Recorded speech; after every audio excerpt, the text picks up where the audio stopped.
Hi friends, tiffin பாக்ஸுக்கு காளான் பிரியாணி தாங்க பண்ண போகிறேன்.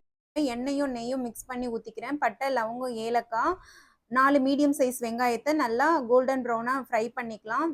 பச்சை மிளகா, தக்காளி, 1 டேபிள் ஸ்பூன் கல்லுப்பு, 1 tablespoon ginger garlic paste நல்லா எண்ணெய் பிரிய வதக்கிக்கலாம்.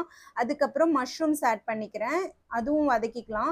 மஞ்சள் பொடி, மிளகாய்த்தூள், கரம் மசாலா, தனியாத்தூள் இது எல்லாமே நல்லா எண்ணெய் பிரிய வதக்கிக்கலாம். இது கூட 1 டேபிள் ஸ்பூன் தயிர் அதையும் ஊற்றிக்கிறேன். நான் ரெண்டு டம்ளர் அரிசி எடுத்திருக்கேன். அதுக்கு 4 டம்ளர் தண்ணி ஊற்றி நல்லா கொதிக்க வச்சுக்கலாம்.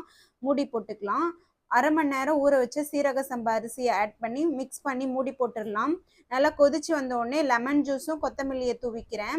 15 மினிட்ஸ்க்கு இதை சிம்லேயே வச்சுருங்க, நல்லா ரெடி ஆகிடும். அவ்வளோதாங்க, காளான் பிரியாணி ரெடி ஆகிடுச்சுங்க. நான் லஞ்ச் பேக் பண்ணிக்கிறேன்.